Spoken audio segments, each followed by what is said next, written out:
चाय पीजिए। चाय तो मैं पी ही लूँगा। तुम पहले ये बताओ कि कल तुमने सुनता की चाची सास को क्यों फ़ोन किया था? क्या ज़रूरत थी? चाची सास की जगह तुम उसकी सास को ही फ़ोन कर सकती थी ना? चाय तो पकड़िए, हम बताते हैं। हमने फ़ोन नहीं किया था, उनका खुद फ़ोन आया था। ऐसी बात चल रही थी तो हमने बोल दिया, और कोई बात नहीं है। वो आपको किसने बताया? कितनी बार कहा है तुमसे कि इस घर के मामलों से दूर ही रहो, लेकिन नहीं, तुम कहाँ बाज जाओगी? जब देखो तब हमारे घर के मामलों में नाक अपनी घुसेड़ती रहोगी। पता नहीं कैसी हो। इतनी बार बोला कि अपना दिमाग मत चलाया करो, अपना दिमाग अपने तक रखा करो। दुनिया भर का झमेला पाल के रख लेती हो। ज़्यादा महान बनने की कोशिश करती हो क्या? ज़्यादा महान मत बनो, समझी ना? अपना दिमाग अपने तक रखा करो। भैया, ये कौन सा तरीका है आपका भाभी से बात करने का? मैं तो समझती थी मेरा भाई सबसे समझदार है, लेकिन आप ना पूरे उल्लू के उल्लू ही निकले। मैं तो सोचती थी कि मेरा भाई ना सबसे अच्छा है, अपनी पति को मान सम्मान देना जानता है और दिलाना जानता है, लेकिन नहीं, आप भी उन्हीं मर्दों में से हैं एक। लेकिन नहीं, मैं तो गलत थी। मुझे क्या पता था कि मेरे भैया ना अपनी बीवी को सिर्फ नौकरानी ही समझते हैं। आप क्या चाहते हैं भैया, कि भाभी आपके इशारों पे चले हैं? अरे वो आपकी बीवी है, थोड़ा तो उनको मान सम्मान देना सीखो। वो भी इस घर के एक प्रतिष्ठित सदस्य है, समझे ना भैया? अगर आप भाभी से ऐसे बात करोगे भैया, तो फिर आप में और मनोहर जी में क्या अंतर रह गया? सब बराबर ही हो गए ना।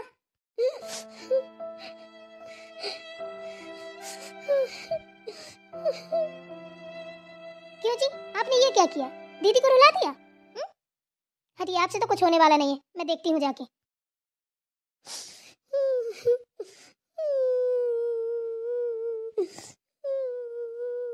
दीदी, क्यों रो रही हो? तुम मत रो, ये सब आम बात है, टेंशन लेने की जरूरत नहीं है। क्या हुआ? तुम्हारे भैया ही तो हैं। अरे कोई बात नहीं, डांट दिया तो क्या हुआ? क्यों रो रही हो? बोलो। तुम्हारे भैया तो हैं। अरे थोड़ा गुस्सा आ गया उनको, गुस्से में थोड़ा बहुत मुझे बोल भी दिया तो क्या हो गया? कोई बात नहीं, डांट दिया तो क्या हो गया? वो तो डांटते रहते हैं, जब कोई गलती करते हैं ना अपन, तो पति है, डांट देते हैं, इसमें क्या बुरा मानना है? हम तो कभी बुरा नहीं मानते हैं। अरे हो जाती हैं गलतियाँ। चुप हो जाओ, रोते नहीं है। भाभी, कहते हैं ना, जब ससुराल के रास्ते बंद हो जाएं तब ये ख्याल आता है कि अपना मायका तो है, वहीं अपना गुजर बसर हो जाएगा।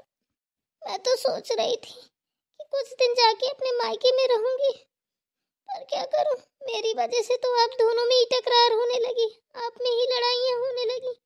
मैं क्या करूं, मेरे तो कुछ समझ में नहीं आ रहा है, कहाँ जाऊं कहाँ न जाऊं। हे भगवान, कोई तो रास्ता दिखा। अरे नहीं नहीं दीदी, ऐसा कुछ नहीं है, पता नहीं आप क्या क्या सोच रहे हो। सही बता रही हूँ, अब तो ऐसा मन करता है कि अब इस दुनिया ही को छोड़ के चली जाऊं तो सही रहेगा। कम से कम किसी के घर में मेरी वजह से झगड़े तो नहीं होंगे, लड़ाइयाँ तो नहीं होंगी। नहीं, एक मनहूस पैदा हो गई, मेरी वजह से हर घर में झगड़े होते हैं। अब किसके लिए जीना, जब किसी को मेरी परवाह ही नहीं है। जिसको देखो वही मुझे बुरा भला सोचता है, बोलता है। चुप हो जाओ दीदी, ऐसी बातें नहीं की जाती हैं, पता नहीं आपको थोड़ी थोड़ी देर में क्या हो जाता है। ऐसी मनोहर जी हैं, जब से मेरे साथ उनने शादी की, बस उनको ये लगता है ना कि बस मैं उनके माँ बाप की सेवा करूं, उनकी बहनों का ख्याल रखूं और नौकरानी बन के काम करूं। बस इससे ज्यादा मैं कोई ख्वाहिश न रखूं, न उनसे भी ज्यादा मतलब रखूं। बस मैं तो इतने तक सीमित रह गई हूँ। कभी शॉपिंग करने की बात आती तो बस अपने लिए जो मन करता है वो खरीद लाते हैं। मैं अगर कभी कुछ कह दूं तो बस कहते हैं बेकार के फिजूल खर्चे करती हो, ये है वो है, दुनिया भर की बातें करते हैं। बोलते हैं जो तुम्हारे पास है उसी में खुश रहो। बस उनके माँ बाप हैं जो बस उनकी बातों पर ही खुश रहते हैं, इसी बातों पे उनकी सहमत रहते हैं कि हाँ मेरा बेटा मनोहर सही कह रहा है, वो सही है। बस उनकी माँ ने तो जैसे अपने बेटे को अपने कब्जे में कर रखा है, मेरी कोई बात नहीं सुनते हैं सही से। थोड़ा बहुत जो सुनते हैं तो यहाँ वहाँ से लोग भड़का देते हैं, सो वो भी खत्म हो जाता है। क्या करूं बताइए भाभी, आप ही क्या करूं बताओ। मैं ही खराब हूँ, मैंने उससे प्यार किया मनोहर जी से और शादी कर ली। शादी के बाद भी मैं उन्हीं के हिसाब से चलती रही, कुछ भी नहीं बोली। क्या करूं भाभी, बताइए आप ही। आपको पता है भाभी, मैं शादी से पहले नौकरी करती थी। मनोहर जी ने वो भी छुटवा दी। बोले कि नौकरी वोकरी क्या करना है, हमारे पास तो खुद इतना है कि रानी बन के रहोगी। तुम्हें किस चीज की जरूरत है बताओ, हम पूरा करेंगे। अब देखो तुम, बाबा जी का ठुल्लू दिखा दिया, मुझे कुछ नहीं है। ऊपर से ताने और मारते हैं घर भर मिलके। क्या क्या बताऊं आपसे, बताइए। हर तरीके से मुझे ना झुका के रखा है, हर तरीके से। मेरे सारे सपने खत्म हो गए, कुछ भी नहीं बचा। मेरी बात सुनो दीदी, ऐसी कोई बात नहीं है, ठीक है ना। कोई किसी चीज की कमी नहीं रखता है। उन्होंने भी कुछ समझ के तुम्हारी नौकरी छुटाई होगी। वो सोच रहे होंगे जब मैं कमा रहा हूँ तो तुम्हें कमाने की क्या जरूरत है। बस यही बात होगी और कोई बात नहीं होगी। और रही बात तुम्हारे भैया की, तो भैया का भी कहीं ना कहीं कुछ अस्तित्व होगा कि मेरी बहन को कोई दिक्कत ना हो। मैंने तुम्हारी चाची सास को फ़ोन किया तो उन्हें बुरा लगा कि तुम्हारी सास को कर देती तो सही रहता। कम से कम बुरा ना लगता। शायद तुम्हारी सास के पास फ़ोन गया होगा, उन्हें बुरा लगेगा कि हमारे पास भी फ़ोन कर सकते हैं। भैया तुम्हारे जो सोचते हैं अच्छा सोचते हैं, तुम्हारे लिए अच्छा सोचते हैं, वो कभी गलत नहीं सोचते हैं। क्यों परेशान हो तुम? जो भी सोचेंगे हम लोग अच्छा ही सोचेंगे। दीदी, तुम्हारे भैया को भी बहुत टेंशन होती है कि मेरी बहन बेचारी कैसे इधर से उधर भटक रही है, वो भी अच्छे से रहने लगे।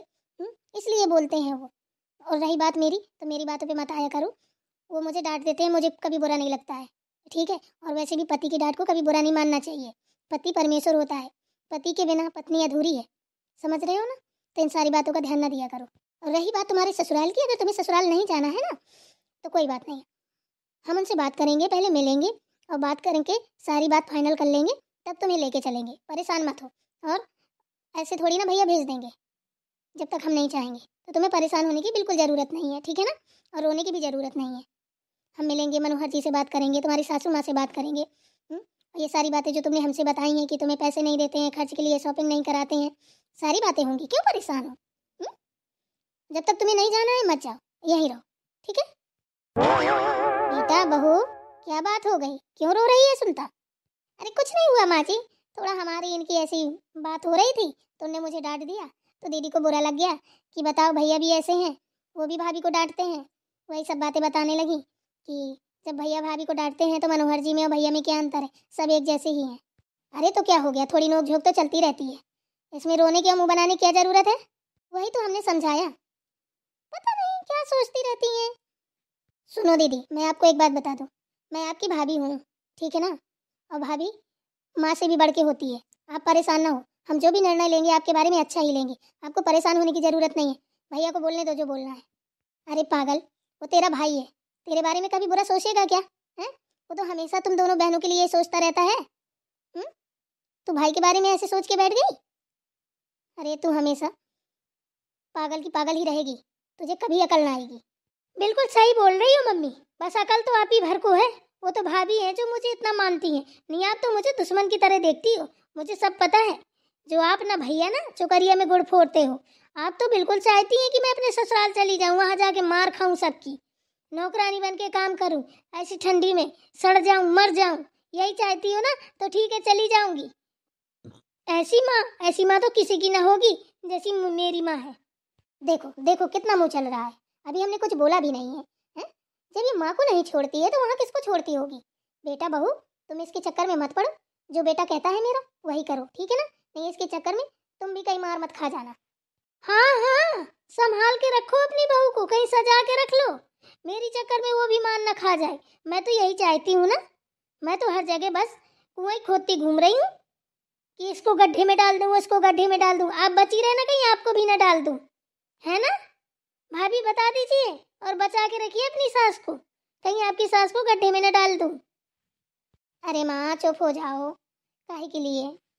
बेचारी अभी तक रोती रही है, अब झगड़े चालू हो गए, अच्छा नहीं लगता है। अरे बेटा देखना मैंने क्या बोला है? कितना बोले जा रही है। पहले तो मैं समझ नहीं पाई थी इसको, तो हमेशा इसी का पक्ष लेती थी, ससुराल में जा जाके इसकी मैंने लड़ाई की, खुद की इसके चक्कर में अपनी बेइज्जती करवाई। मेरा तो मुँह ही नहीं है इसके ससुराल जाने लायक, किसी से बात करने लायक। मैं क्या बोलूँगी? कोई बात नहीं माँ जी, किसी को जाने की ज़रूरत नहीं, हम खुद जाके बात करेंगे और पूरी बात फाइनल करके ही छोड़ के आएंगे। दीदी परेशान होने की ज़रूरत नहीं है आपको। अरे भाभी कैसे बात कर रही हैं, देखो ना ये मेरी माँ है? ये तो ऐसे लड़ रही है जैसे सौतेली माँ हो, ऐसे बात कर रही है। इनको जरा सोचना चाहिए कि मेरी बेटी को ससुराल में दुख है तभी तो बेचारी आई है, हैं? जब देखो तब सुबह हो नहीं पाता है। बिटिया सुनता, चल तुझे ससुराल नहीं जाना, तेरा भैया बोल रहा था आज सुनता को भेज देना, कल सुनता को भेज देना। अरे सुनता इतनी भारू पड़ी है तो मार के फेंक दो ना, हैं? पैदा ही क्यों किया था, पैदा होती मार डालती तो सही रहता। आज ये दिन तो ना हमें देखना पड़ता। साला जिसको देखो वही हमें चार सुना के चला जा रहा है। दीदी अब एक शब्द नहीं निकलना चाहिए, बिल्कुल चुप हो जाओ। माँ जी तो कुछ बोल नहीं रही हैं, बोले तो आप ही जा रही हैं। जब एक बार हमने बोल दिया कि आप यहीं हो, अभी तो जा नहीं रही हो, हैं? हम जब सब कुछ पता कर लेंगे, जाल पड़ताल कर लेंगे, सारी बात कर लेंगे, तब आपको भेजेंगे। तो क्या जरूरत है बोलने की, बताओ? अच्छा लगता है क्या बखेड़ा खड़ा करना? मैं आपकी भाभी हूँ, ठीक है? मेरा भी कोई हक बनता है, तो ऐसे थोड़ी ना भेज दूंगी। पागलपंथी मत करो, लड़ाई झगड़े से कुछ नहीं होने वाला है। आराम से बैठ के दिमाग से सोचो, ये सब करने से अच्छा नहीं लगता है। अरे बेटा तू इसके चक्कर में ना पड़े, ये कभी बाज नहीं आएगी, तू चाहे घुटने टेक दे, ठीक है ना? इसका मुंह ऐसे चलना है चरखी की तरीके। हाँ हाँ मेरा मुंह तो चरखी की तरीके चलेगा, आपके मुंह में तो दही जमा है, बोल ही नहीं पाती हो। कहीं फेविक्विक तो नहीं लगा है? दिखाना जरा, जो खाना पीना भी ना जाता हो मुंह के अंदर। ननंद रानी सुनिए, हम आपकी भाभी हैं, ठीक है? प्यार करना जानते हैं तो कान भी खींचना जानते हैं, इतना याद रखना। अब ज्यादा मत बोलो, चुप बैठो, जाओ पानी आनी पी लो, गला सूख गया होगा। ठीक है भाभी, मैं तो चुप हो जाऊंगी, माँ को चुप करा लीजिए और भैया को भी, मेरे बीच में कोई ना बोले, नहीं ठीक है? जो भैया है वही मैं भी हूँ, मैं सबको सुधार के रख दूंगी 1 मिनट में, मुझसे कोई पंगा ना ले। हाँ हाँ ठीक है, आपसे कोई पंगा नहीं लेगा। और अगर आप ज्यादा बोली ना तो सोच लो, चाहे माँ समझ लो चाहे भाभी, फिर थप्पड़ पड़ जाएगा तुम पे, इतना याद रखना। अपना जुबान बिल्कुल एकदम से बंदी कर लो, और इतना बोलने की जरूरत नहीं है, ठीक है ना? सब तुम्हारे अपने हैं, कोई दुश्मन नहीं है, हैं? और मैं तुम्हारी भाभी हूँ, दुश्मन नहीं हूँ। जो भी निर्णय लूंगी अच्छा ही लूंगी, ठीक है ना? मुझ पे अगर विश्वास है तो चुप रहो, एक शब्द नहीं निकालना। हाँ ठीक है भाभी। ये बताओ मुझे भाभी मानती हो ना? अरे ना मानती होती ना तो इधर थोड़ी ना चली आती, एक आप ही पे तो विश्वास है, भरोसा है, तभी तो आ जाती हूँ। नहीं तो माँ और भैया तो मुझे दुश्मन की तरीके देखते हैं। हाँ तो बस बेटा चुप हो जाओ, हम आपकी भाभी हैं, कोई दुश्मन नहीं है। जो भी निर्णय लेंगे अच्छा ही लेंगे।